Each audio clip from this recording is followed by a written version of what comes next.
Jangan lupa subscribe YouTube channel Metro TV News dan jangan lupa nyalakan notifikasinya.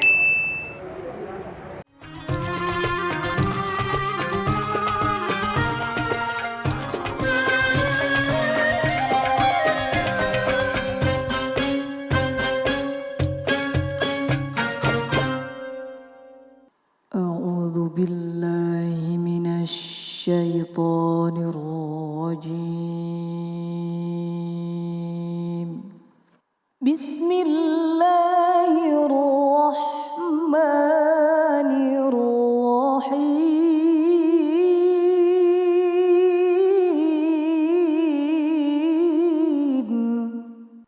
يا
فتصبحوا على ما فعلتم نادمين صدق الله العظيم.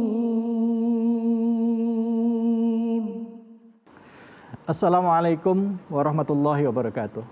Alhamdulillahirrabbilalamin. Assalatu wassalamu ala asrafil anbiya wa mursalin Sayyidina Muhammadin wa ala alihi wa sahbihi ajma'in amma ba'du. Bagaimana kabar Anda pemirsa? Saya harap kita semua dalam keadaan sehat walafiat ya. Dan mari pertama-tama di awal program Khazanah Islam ini sama-sama kita panjatkan puji dan syukur atas kehadirat Allah Subhanahu wa taala Sang Rabbul Alamin, penggenggam seluruh jiwa, sebagai wujud syukur kita atas begitu banyak nikmat yang Allah berikan kepada kita. Tidak lupa kita berikan salawat dan salam kita kepada junjungan kita Nabi besar Muhammad sallallahu alaihi wasallam beserta keluarga, sahabat dan umatnya yang setia hingga akhir zaman. Alhamdulillah, kali ini kita akan membahas sebuah tema yang dekat sebenarnya dengan keseharian kita. Apalagi kita dalam menyambut Hari Pers Nasional gini ya, Prof. Sekarang kalau bicara pers bukan hanya milik stasiun TV atau milik orang yang punya media tulis, tapi sekarang bicara mengenai arus informasi yang begitu deras, Prof. Sekarang ini handphone siapapun bisa menulis berita, benar atau salah kita tidak paham, tapi cepat tersebarnya. Dan ini akhirnya menjadikan satu permasalahan baru di lingkungan kita. Apalagi kita sebagai umat Islam, kita harus hati-hati di dalam bertutur, hati-hati di dalam bersikap, apalagi dalam menyampaikan sesuatu hal. Jangan sampai berlebihan. Kalau ada seseorang yang dosanya mungkin ini, kita sampaikan aja itu bisa jadi gibah. Tapi kalau kita sampaikan tidak sesuai dengan yang dia lakukan, jadinya fitnah. Nah, Prof, untuk tema kita kali ini, Prof, kami mohon pencerahannya dari Profesor supaya kita benar-benar bisa bersikap dengan baik dalam menyampaikan berita dan juga bersikap. Silakan, Prof. Ya.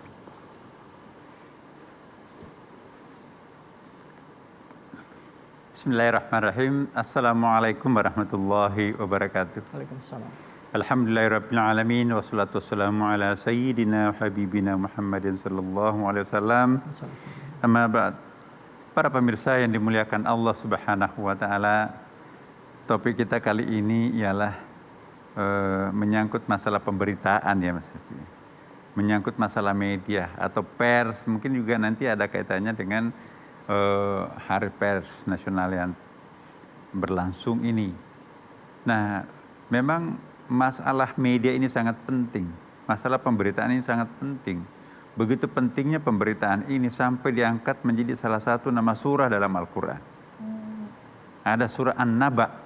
An-Naba artinya pemberitaan.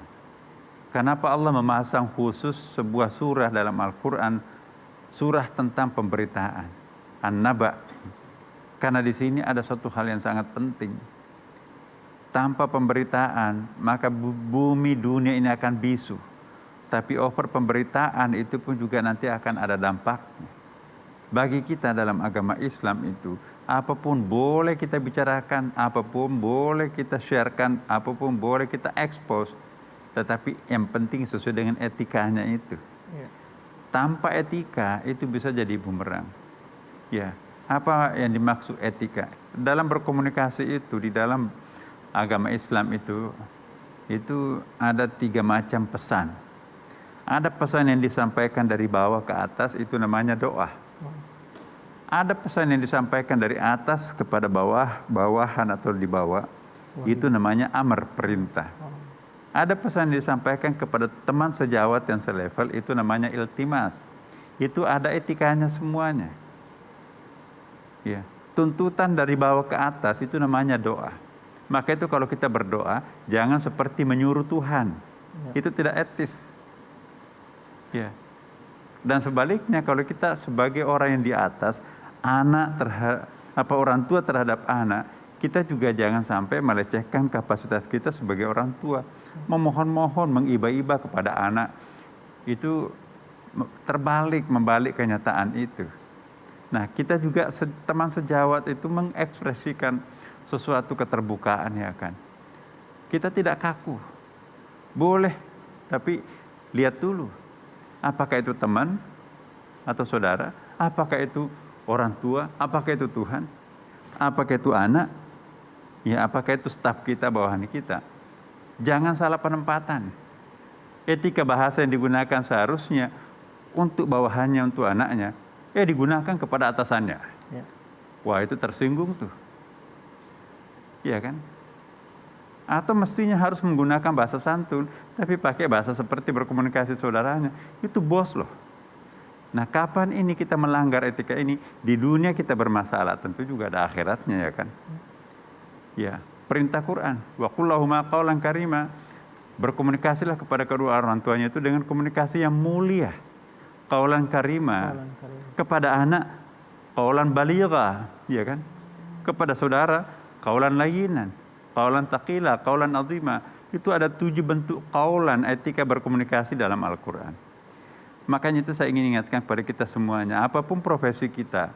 Sekarang kan dunia kewartawanan itu bukan hanya miliknya insan-insan pers, insan media kan. Sekarang kita nggak bisa membedakan. Ya kan? Kadang-kadang WA itu lebih tersebar luas, apalagi kalau masuk dalam YouTube, ya kan. Ya. Wah, itu ada yang orang punya follower itu juta-jutaan itu. Ya. Lebih banyak daripada followernya para pelanggaran di media cetak misalnya kan. Ya. Maka itu media cetak itu seperti menjadi mengecil sekarang ini kan. Digusur oleh adanya makhluk kecil yang namanya handphone ini. Makhluk kecil yang namanya laptop itu. Nah, jadi saya kira dalam posisi kita bebas untuk mengekspresikan pendapat, saya ingin mengingatkan kita semuanya. Ada beberapa hal yang tidak boleh kita lakukan. Ya, pertama, jangan membongkar aibnya saudaranya sendiri. Jangan atas nama kebebasan kita membongkar aib saudara sendiri. Sekalipun nyata-nyata aib itu terlaksana oleh yang bersangkutan, Allah pun juga tetap meminta kita untuk jangan mengekspos aibnya orang lain. Apalagi kalau nggak pernah ada, itu namanya fitnah kan.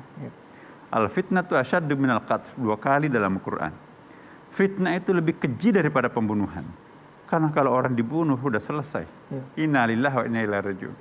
Tapi kalau orang difitnah, bukan cuma satu orang yang mati, orang tuanya juga, satu kampung juga, alma maternya juga, semua identitas orang itu juga terkena dampaknya itu. Itu bahayanya kalau fitnah. Nah, karena itu saya ingin mengingatkan kepada kita semuanya, hati-hati. Jangan sampai nanti kita menjadi faktor tersebarnya aib orang lain. Itu nanti, apalagi kalau fitnah kan, setengah mati kita beramal saleh. Banyak sekali bantuan yang kita berikan kepada siapapun, tapi kita nggak terima satu pun. Kenapa? Yang pernah kita fitnah menyedot semuanya kepada kita. Malapetaka, kita jadi orang miskin di hari akhirat nantinya. Mana pahala saya? Hei, kamu pernah memfitnah orang.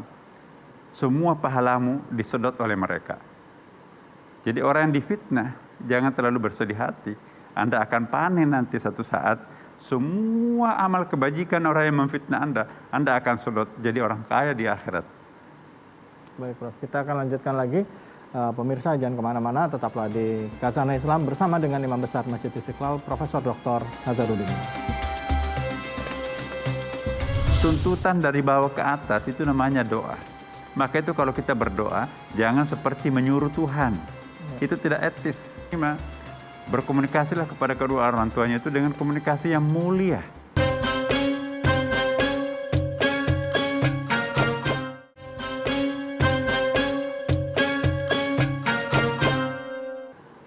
Masya Allah, begitu banyak yang kita dapatkan di segmen pertama dari Khazanah Islam ini, bahwa Islam itu tadi disampaikan oleh Profesor bahwa dalam hal menyampaikan kebenaran pun ada hal-hal yang harus kita perhatikan. Di antaranya adalah mengenai tadi jangan menyampaikan aib orang lain gitu, walaupun itu atas nama kebenaran gitu, karena bisa jadi yang disampaikan kalau berlebihan bisa jadi fitnah seperti disampaikan Profesor. Nah, kita akan lanjutkan lagi pembahasan kita bersama dengan Profesor Nazarudin Umar. Silakan Prof.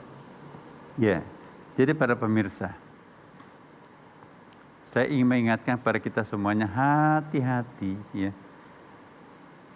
Di mana dunia dibanjiri oleh media sekarang ini. Ya. Kalau kita tidak punya self control, kemampuan kontrol diri sendiri, ya jangan dikira ya bahwa kita memang berdua dengan handphone. Ya. Apapun bisa kita kirim. Begitu kita satu kali enter, itu muntah kepada jutaan media yang lain. Itu ada undang-undang IT-nya itu. Undang-undang IT kita itu sebetulnya, ya ini kan sudah menelan banyak korban ini. Ya. Tapi bagi saya itu positif. Supaya orang jangan leluasa mengekspos fitnah melalui media itu. Ya, bahaya sekali kalau begitu gampang kita memvonis atau membunuh orang, membunuh karakter orang melalui media. Memang harus ada yang mengaturnya. Tanpa ada pengaturan seperti ini, manusia itu akan berpotensi menjadi makhluk buas. Etika berkomunikasi ini melalui media, ya, hati-hati Bapak Ibu. Ada orang yang mengatakan Lauhul Mahfuz itu bisa dihapus. Ya kan, wa yamhullahu ma yasha. Allah men-TPX apa yang pernah dikonsep pertama kali di dalam Lauhul Mahfuz itu bisa itu. Ya. Tetapi kalau orang sudah masuk ke dalam dunia media, itu susah dihapus itu. Ya.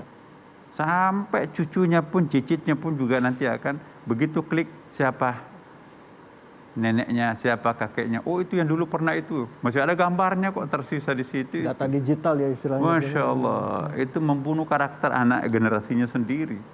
Nah kita pun juga, ya, mari kita jangan menampilkan sesuatu yang tidak perlu kita tampilkan. Ini untuk kebutuhan pribadi saya kok. Dia men-shoot dirinya sendiri, mungkin maaf ya dia membuka-buka pakaian segala macam.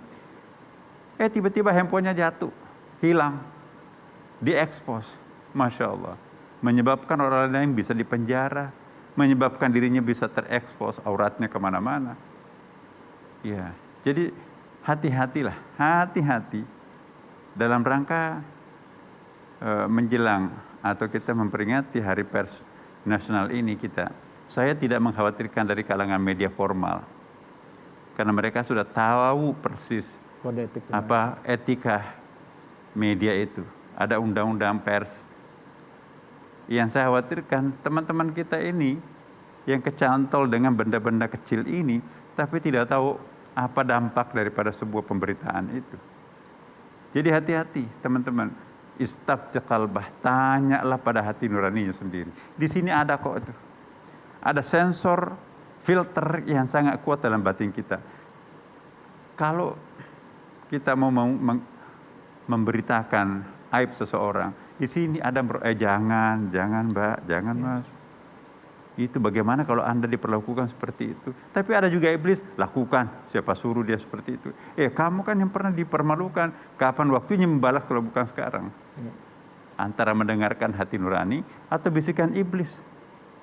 Ciri-cirinya orang punya istana iblis dalam dirinya, marah, pintu dibanting, piring melayang. Bukan suaranya yang disuarakan, matanya melotot, persis seperti iblis. Tapi kalau orang tidak punya istana iblis, ambil air wudhu, sujud di atas sajadah, nggak jadi marah. Alhamdulillah, untung bukan aku yang seperti dia. Selesai persoalan. Tidak ada dendam yang bermalam, panjang umurnya, nggak ada stresnya, nggak bisa stroke. Ya. Jadi kalau orang nggak punya iman dalam abad seperti sekarang ini, begitu buka handphone, begitu buka media, begitu, Masya Allah.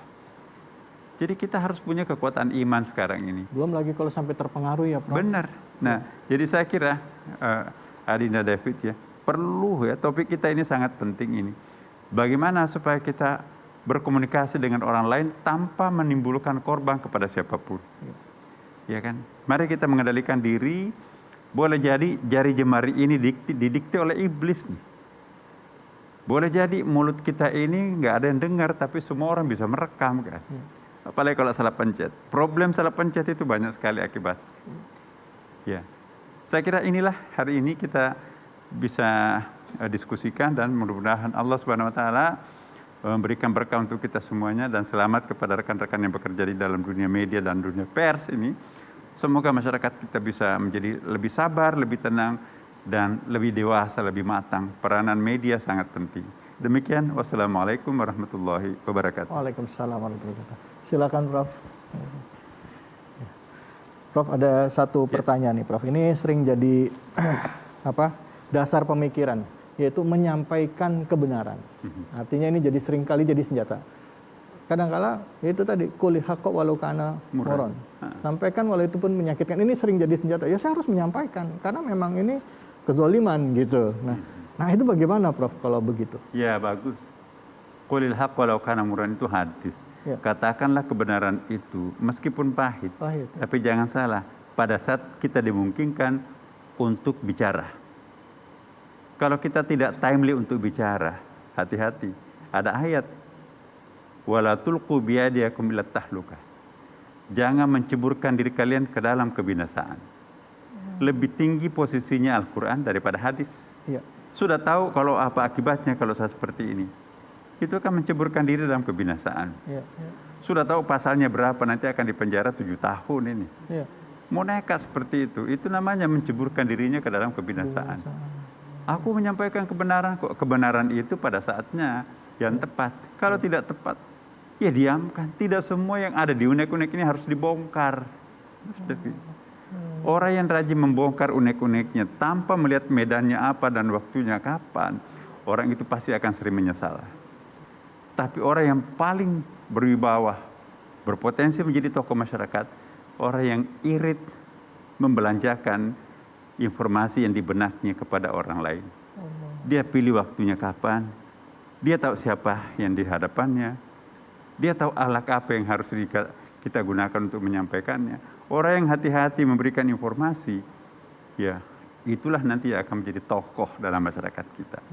Itu hukum alamnya sekarang ini. Masya Allah. Jadi saya kira lihatlah di mana kita berada. Ya. Saya mohon betul kepada kita semuanya dalam rangka Hari Personal ini, ya mari kita saling memelihara ya. Siapa yang rajin membongkar aib saudaranya sendiri, Allah pun juga akan nanti pada saatnya membongkar aib yang bersangkutan. Apakah kita nggak punya aib? Ya. Allahu a'lam. Masya Allah. Terima kasih banyak Prof. Yang tadi disampaikan oleh Prof bisa kita ambil sebagai kesimpulan juga Prof. Ya. Baik, terima kasih banyak Prof. Alhamdulillah begitu banyak yang sudah kita dapatkan pada kesempatan kali ini bicara mengenai bijaksana di dalam menyampaikan berita. Ini dalam rangka menyambut Hari Pers. Kalau untuk pers sudah ada rambu-rambunya, ada kode etik jurnalistik, ada undang-undang pers dan lain sebagainya. Kita ini yang orang awam yang tanpa sadar merasa informasi yang kita dapatkan adalah kebenaran, padahal belum tentu benar, dan bisa terbayang dampaknya, pengaruh yang kita berikan kepada orang lain. Benar. Ya, Masya Allah. Terima kasih banyak, Prof. Prof, izinkan minum kopi dulu kita, Prof. Bismillah.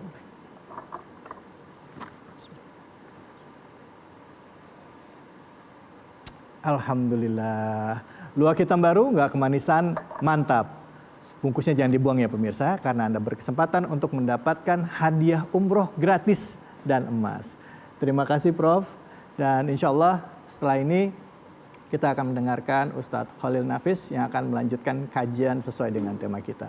Dan mudah-mudahan apa yang disampaikan tadi bermanfaat dan kita hati-hati di dalam menyampaikan apapun berita ataupun apa yang ada di dalam pikiran kita. Hanya di sini di Khazanah Islam bersama dengan Imam Besar Masjid Istiqlal Profesor Dr. Nazaruddin Umar. Terima kasih. Di mana dunia dibanjiri oleh media sekarang ini. Ya. Kalau kita tidak punya self control, kemampuan kontrol diri sendiri,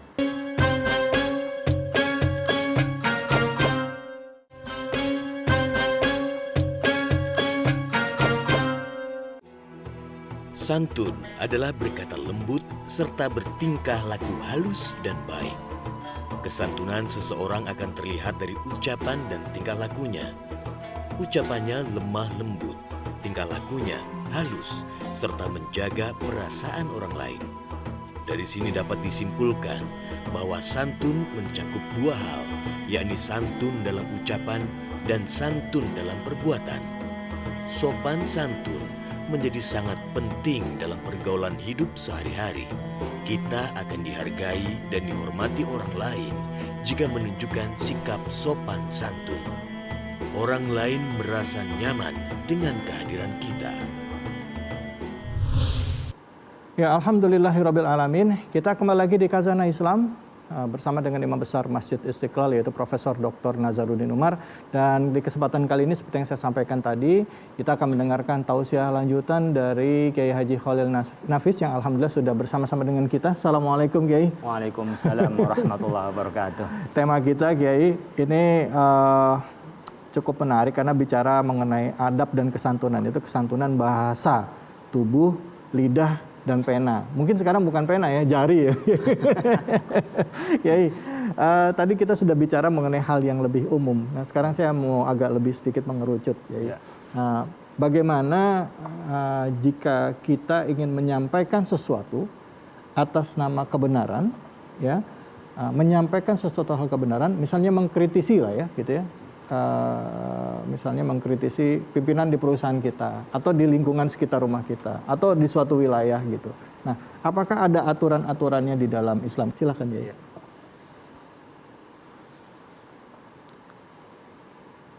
Assalamualaikum warahmatullahi wabarakatuh. Waalaikumsalam. Alhamdulillahirabbil alamin wassalatu wassalamu ala asyrafil anbiya wal mursalin sayyidina Muhammadin wa ala alihi wa ashabi ajmain. Subhanaka la ilma lana illa ma 'allamtana innaka antal alimul hakim. Bapak Ibu sekalian, pemirsa dimanapun berada, kita bicara soal bagaimana menyampaikan kebenaran. Bagaimana kita tetap menyampaikan kebenaran meskipun itu pahit, tapi jangan membuat orang lain itu pahit. Bagaimana suatu kebenaran kita bisa sampaikan dengan manis di dalam mengoreksi sesuatu yang menurut kita adalah pahit. Oleh karena itu ada ilustrasi di dalam kehidupan kita seperti sholat. Rasulullah SAW mengajarkan kepada kita bagaimana cara mengingatkan orang yang lupa hitungan rakaatnya. Bagi laki-laki kita mengucapkan subhanallah. Jadi ketika 2 rakaat ternyata dia langsung naik tanpa dia tasyahud awal, maka kita ingatkan subhanallah. Itu bagi laki-laki. Tapi bagi perempuan bagaimana? Perempuan dengan cara tepuk tangan. Ternyata dia tidak dengar, ke atas ya teruskan saja. Berarti nanti tinggal sujud sahwi. Artinya apa yang bisa kita ambil pelajaran di sini? Masing-masing tempat menyampaikan kebenaran itu adalah disesuaikan. Tidak karena kebenaran lalu kita sampaikan sembarang tempat. Karena benar kita langsung sembrono tanpa melihat hati orang lain, ini yang salah. Jadi kita mengingatkan anak kita yang sudah besar, lalu dia ada kesalahan, jangan ditegur banyak orang. Nanti dia malu, bukan ikut apa yang kita katakan, tapi malah dia melawan. Demikian juga sama dengan Rasulullah SAW mengajarkan kepada kita, la yahkumul hakim wa huwa ghadban. Jangan pernah hakim itu memutuskan suatu hukum dalam keadaan dia marah. Itu cara juga bagaimana kita ini menjaga objektivitas kita. Jangan sembarang kita mengeluarkan keputusan sementara kita tidak stabil. Jangan karena emosi, reaksi lalu kita memutuskan suatu masalah besar, itu akan menjadi kerugian bagi kita semua. Oleh karena itu media yang kita pahami sekarang, ya hari pers nasional, di mana inilah awal kecerdasan kita karena kita mendapat informasi yang utuh. Cover board setnya seluruh unsur kita bisa tahu, lalu kemudian hidangkan yang terbaik. Karenanya ada 3 yang harus menjadi patokan, jadi kaidah di dalam kita menyampaikan berita. Yang pertama harus benar. Yang kedua adalah baik. Yang ketiga adalah maslahah. Saya ingin bahas yang pertama, harus benar. Ketika kita mencari berita, mendapatkan berita, pastikan itu faktual. Karena kalau tidak faktual berarti dia bohong.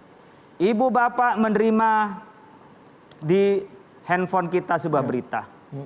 Menerima ibu bapak sekalian di bacaan-bacaan di komputer kita.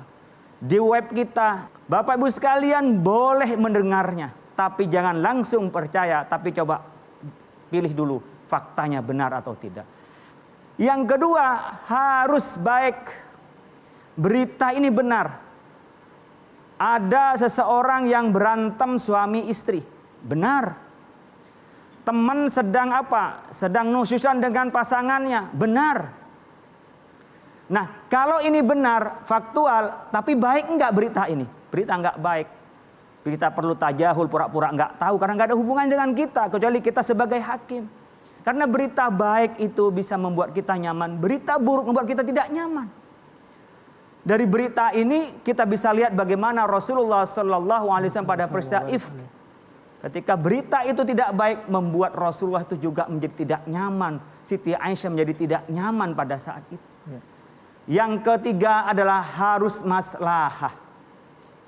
Maslahah itu apa? Membawa manfaat, membawa kebaikan. Jadi kalau kita ada berita, ini berita berkenaan dengan apa? Berkenaan dengan orang yang tenggelam di sungai. Kemudian ini benar faktanya, lalu ada gambarnya, ada videonya. Tapi video ini nggak baik diviralkan, tidak baik disebarkan, tidak membawa manfaat. Buat apa manfaatnya? Pamannya lalu dari jenazah yang juga meninggal di sungai, kebuka auratnya, disebarkan videonya. Nggak ada manfaatnya. Suami istri berantem, benar berantem. Faktual. Tapi buat apa menyebarkan aib orang? Oleh karena itu Al-Ghazali menyebutkan pada kita, innal mu'min yatlubul ma'adzira wal munafik yatlubul uyubah. Orang mukmin itu ketika bertemu dengan saudaranya yatlubul ma'adzir, selalu mencari alibi untuk tidak menjadi aib. Kalau Mas David janjian mas saya terlambat, saya langsung mungkin Mas David kena macet, mungkin ada urusan keluarga, tidak niat untuk meremehkan pertemuan kita. Ya. Itu mencari alibi agar dia tidak jadi orang yang salah pada kita. Tapi wa innal munafik yatlubul uyub, tapi orang munafik selalu mencari kejelekannya. Ketika janjian enggak segera datang, langsung kita bilang, "Alah, dia memang ngentengin kalau janji sama orang. Dia memang biasa ingkar janji." Ini cara-cara orang munafik untuk kepada saudaranya. Wa innal muslim salimus sadri fi haqqi kafatin nas. Kalau orang mukmin hatinya dibersih kepada siapapun, maka kita menyebarkan husnudzon, menyampaikan praduga yang baik pada orang, jangan praduga yang buruk. Karena apa? Karena asasnya di dalam diri kita adalah orang itu baik, sehingga kita mempersepsikan orang baik kepada kita. Oleh karena itu Bapak Ibu sekalian, para jamaah yang dirahmati oleh Allah Subhanahu wa taala, berita-berita yang kita dapatkan ada kalanya kita cross check, ada kalanya kita timbang-timbang kebaikannya, ada kalanya kita coba memikirkan apakah ini ada manfaatnya untuk disebarkan pada orang lain. Ketika ada manfaatnya silakan disebar. Kalau nggak ada manfaat cukup saya yang tahu. Kalau ini tidak benar, cukuplah informasi ini kita lewatin begitu saja. Dan ingat, siapapun di antara kita melihat orang lain harus dengan husnudzon. Carikanlah alasan biar dia tidak aib di mata kita. Jangan sampai sebaliknya, setiap kesalahan orang menjadi entry untuk menjelek-jelekan orang lain, apalagi menyebarkan aib orang lain. Baik, terima kasih banyak Yai. Yai boleh tetap berada di sana Yai. Nanti kita akan lanjutkan. Ada istilah Yai, bad news is a good news. Berita yang jelek itu sesuatu berita yang baik gitu. Ini ada satu paradigma sampai-sampai akhirnya aib orang pun jadi sesuatu yang baik quote and quote gitu ya. Ya. Tapi nanti kita lanjutkan lah. Ada soalnya orang-orang yang mendapatkan keuntungan dari aib orang lain. Bagaimana dengan orang yang mencari nafkah dari situ? Tapi jawabnya nanti. Tetap di Khazanah Islam bersama dengan Imam Besar Masjid Istiqlal Profesor Dr. Nazaruddin Umar, dan di segmen ini bersama dengan Kiai Haji Khalil Nafis. Tidak karena kebenaran lalu kita sampaikan sembarang tempat. Karena benar kita langsung sembrono tanpa melihat hati orang lain, ini yang salah.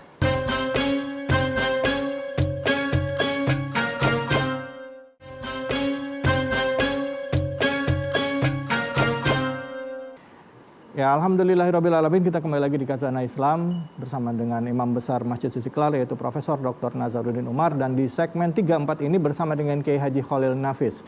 Tadi Kiai Haji Khalil Nafis sudah menyampaikan kepada kita tentang hal-hal yang harus diperhatikan dalam menyampaikan satu berita. Utamanya kalau tidak ada manfaatnya nggak usah disampaikan. Tapi di satu sisi itu ada istilah bad news is a good news gitu ya. Berita buruk itu sesuatu yang baik. Bahkan ada orang-orang yang memang mencari nafkah dari situ gitu. Sampai menjadi satu pembenaran untuk membuka aib orang lain. Nah, bagaimana hal ini jika dipandang dari sudut pandang Islam, Prof? Ya, terima kasih Mas David. Pemirsa Metro TV dimanapun berada. Sebenarnya berita itu ada dua. Ada berita private, ada berita publik. Yang berkenaan dengan publik adalah maslahah ammah yang menjadi kemaslahatan umum. Berkenaan dengan menyusun negara, strategi negara, pemerintah bagaimana mensejahterakan, kita bisa urun rembuk. Kan itu hak publik. Sehingga apa yang akan menjadi kebijakan pemerintah, kita berhak untuk mengetahuinya. Kita bisa menyampaikan kritik tapi tetap santun. Sebagaimana kita mengingatkan orang sholat yang salah, tetap dengan ada caranya, ada tata keramanya. Oleh karena itu begitu juga ketika ada publik, pemerintah ada rencana, bikin rencana, kita bisa memberikan masukan. Tapi kapasitas kita dan bagaimana cara menyampaikan. Nah, media berhak memberitakan. Karena itu adalah kebijakan publik, kepentingan publik, dan masyarakat berhak untuk menyampaikan. Dan itu tidak ada aib di dalamnya. Kita untuk mengetahui dan memberi masukan tentu dengan cara yang baik dan argumentasi dan solusinya. Tapi berkenaan dengan private, seseorang karena namanya public figure, ya dia menikah baik-baik. Mungkin ada sedikit selisih lah biasa di dalam keluarga, ada pertengkaran suami istri, diungkap keluar, ini fakta loh. Dan kadang-kadang dengan begini masyarakat juga punya penasaran untuk membacanya. Kalau itu media dia bisa oplahnya naik. Kalau itu di online dia viewernya mungkin lebih banyak. Lalu dia makan dari situ. Disitulah sama dengan makan daging temannya, daging saudaranya. Maka ketika Rasulullah SAW bertanya kepada sahabat, "Atadarunal ghibah?" Apa yang dimaksud riba ya Rasulullah? Sahabat kata Rasulullah SAW, Allah wa Rasuluhu a'lam. Kata para sahabat, Allah dan Rasul lebih tahu. Apa disebut dengan riba? Dzikruka akhaka bima yakrahuhu. Anda menyebut saudaramu dengan sesuatu yang tidak disukai. Bukan karena bohong, tidak. Saya bertengkar dengan istri. Atau ada teman berantem dengan temannya. Ada percekcokan bisnis antar teman. Gak ada hubungannya dengan kita. Gak ada hubungan dengan masyarakat. Dia berdua.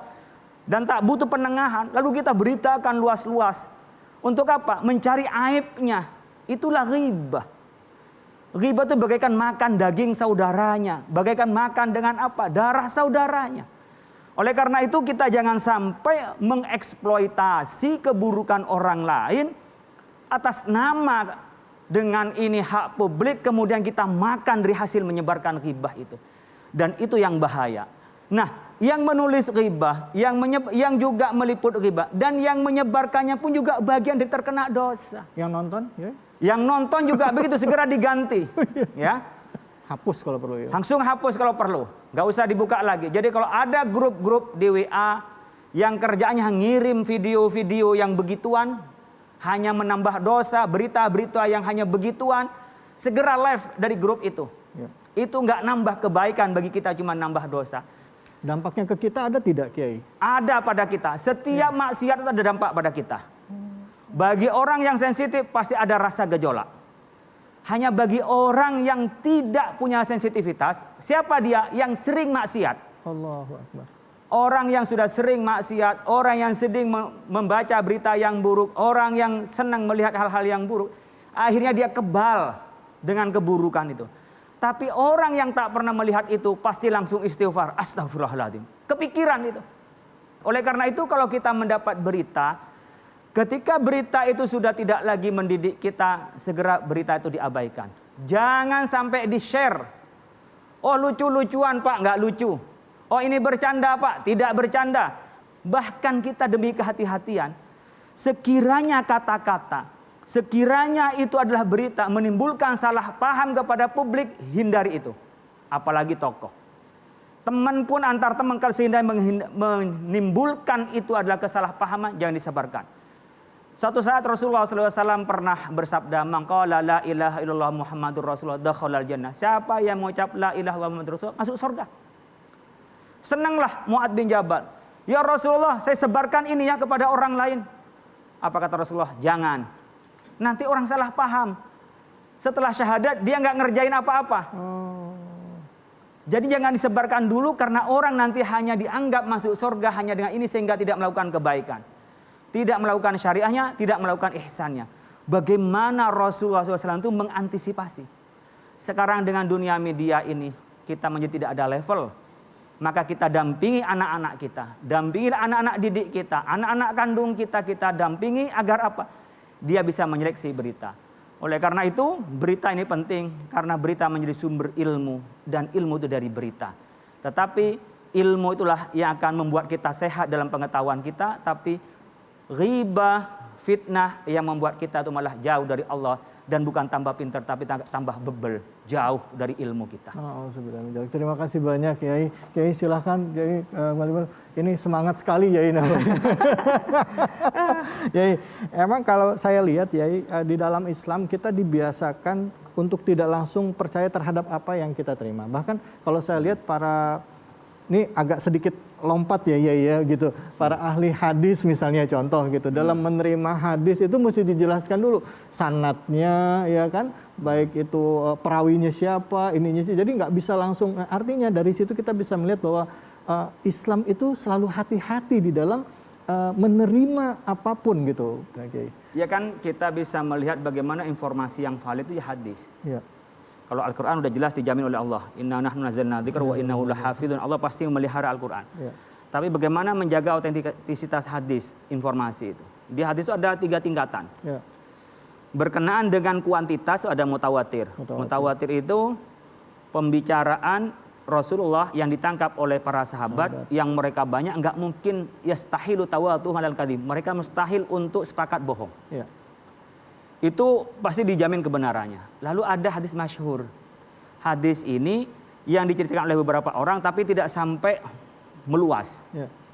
Ada hadis namanya ahad, perorangan. Ya.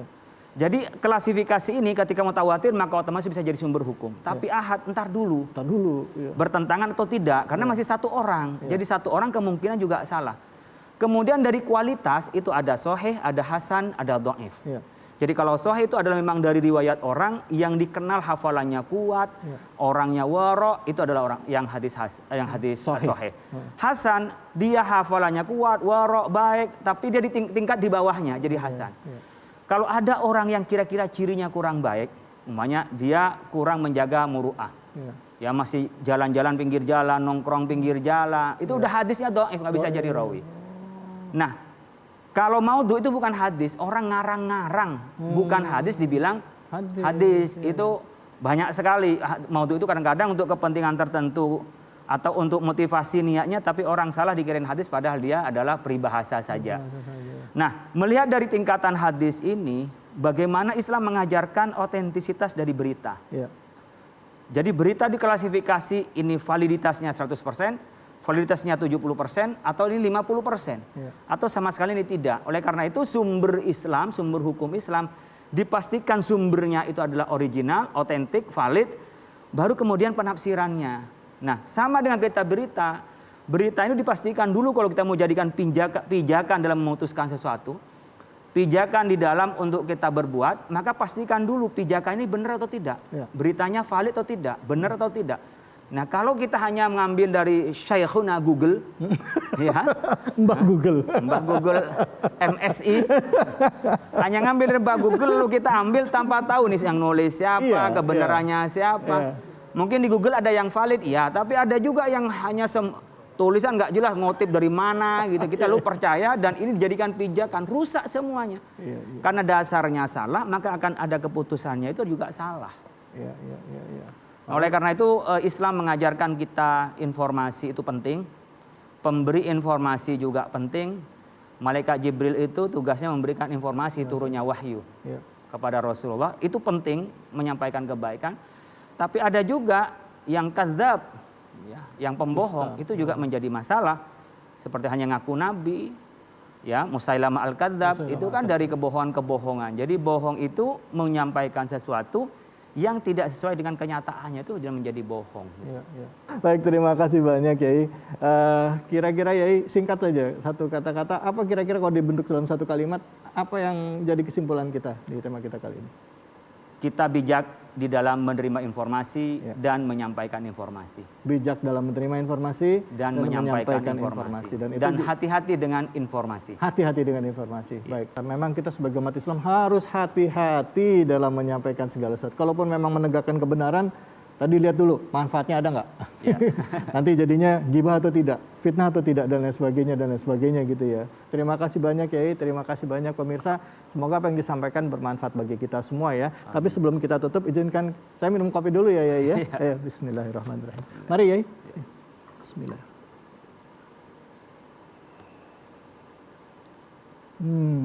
Alhamdulillah, luak hitam baru nggak kemanisan, mantap. Bungkusnya jangan dibuang ya pemirsa, karena Anda berkesempatan untuk mendapatkan hadiah umroh gratis dan emas. Semoga apa yang disampaikan tadi bermanfaat bagi kita semua, dan yang penting tadi hati-hati dalam mendapatkan informasi, menyampaikan informasi. Semoga informasi yang kita berikan bisa memberikan manfaat untuk umat, bukan memecah belah umat ataupun menghancurkan umat. Saya David Halik dan juga terima kasih Kiai Khalil Nafis. Wabillahi taufiq wal hidayah. Assalamualaikum warahmatullahi wabarakatuh. Waalaikumsalam warahmatullahi wabarakatuh. Metro TV